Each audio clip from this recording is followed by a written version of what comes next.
Hey guys, how's it going? Welcome to the magic of Michael Graves. My name is Michael Graves, and this is a first of many tips and tricks that you can do with items around your house, a deck of cards. I'll be releasing this every single Tuesday. So every Tuesday, come back here and check out a new trick.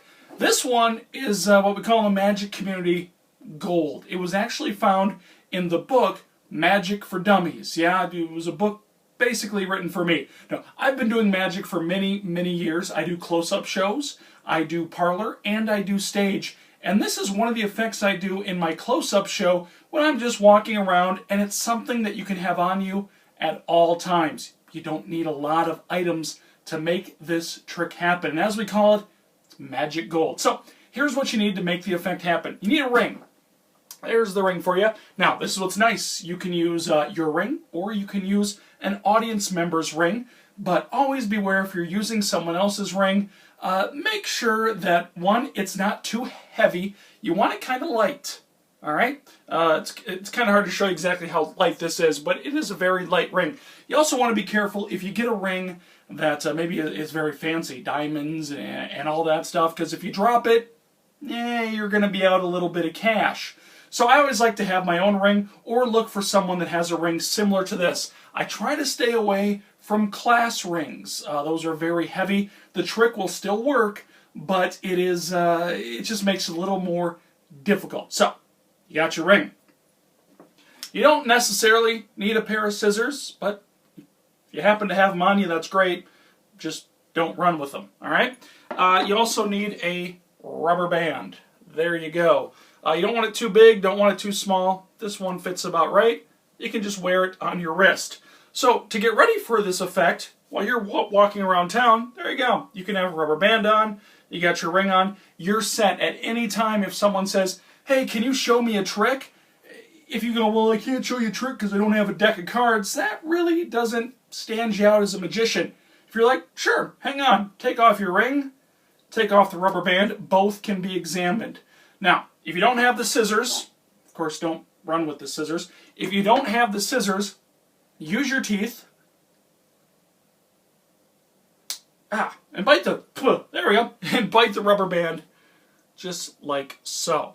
Alright, so here is the secret to the effect.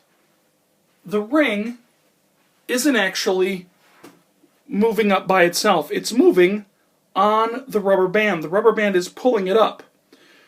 What the audience doesn't know is that when you grip the rubber band, you're not gripping it by the end. You see that? You're not gripping it right there. You're actually gripping it farther up. I'm going to take a backside shot of this so you can see. You see how I'm farther up? And I'm going to grab up here and stretch. So I have a very large amount. Let me put it over here and see if you can get a better angle on that. I have a large amount, there we go, of the rubber band in my hand. So, you're not holding it here. See that? You're not holding it here. You're actually getting slack. Now, you see all that extra slack I have there? Now, I curl these 2 fingers in, or even 3. That's fine. As long as you're clean on this end. You don't want people to see the rubber band through what we call windows. So, I keep these closed. I'll sometimes extend this finger just because there's that little gap right there.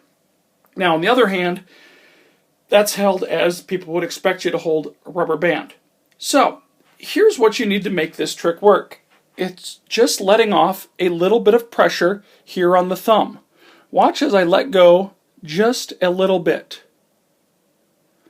See how the rubber band is now sliding through? I'm not pulling with my right hand. I'm not pulling. I'm just letting the slack go. And I keep going until I feel it right about there. You don't want to go any farther, or that happens and their ring goes shooting off. So again, you're pulling taut, and you have the slack, and you let go. It's sliding between your index finger and your thumb. Now you can't even see that if you're really close. That rubber band right now is actually moving, but you can't see it moving just because of how everything is in motion and how your eye works and how minute the movement is. So, how do we make the ring move up the rubber band? Works on the same principle. I take the rubber band and I thread it through the ring. I'll come back over here so you can see that. I thread it through the ring. I then grip here and stretch. Now, as you see, the rubber band and the ring are at a slight angle. You don't want to go too high that the ring falls all the way down. You just want to have it so it looks like the ring is going to go up a hill, just like so. Now, let me back up a little bit so you can get a good angle on this, and you can just see exactly what is happening first from the spectator's view. All I'm doing is that move I showed you before. I'm letting go of the slack. And the rubber band sticks to the ring and slides up. Alright, let me do that again for you. Make sure you cover, make sure you don't have anything sticking out of the bottom there. Get your slack, pull it tight, and you want your fingers to look mirrored. Okay, so they're doing about the same thing. If one hand is like this and one hand is like this, that draws suspicion. You don't want that. So I curl the fingers in just like so. I have a grip on the top of the rubber band. I put it at a slight angle, and I just let the rubber band slide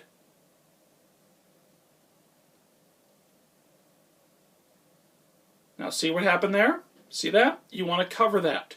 So that's why I'll use 2 fingers. And there it goes.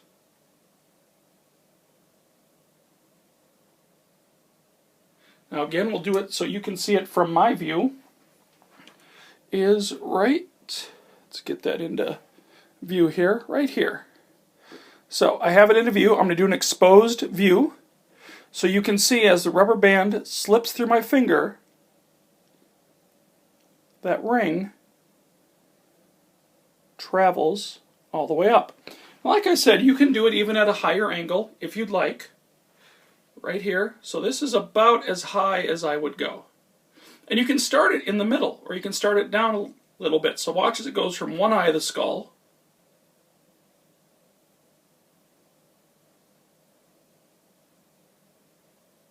to the other.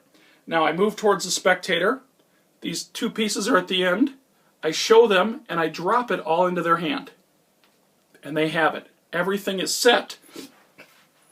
There's nothing to hide. So that is a very fun trick. Like I said, you can add this to your routine if you do any kind of rubber band magic, cut and restored rubber band, crazy man's handcuffs, anything like that. This one is a great one to have. If you have any questions on this, check out my email below. Toss me an email and I'll be more than happy to help you out. There you go. That is Tips and Tricks with me, Michael Graves. Thanks for watching and please subscribe. I'll have a new trick for you coming out next Tuesday.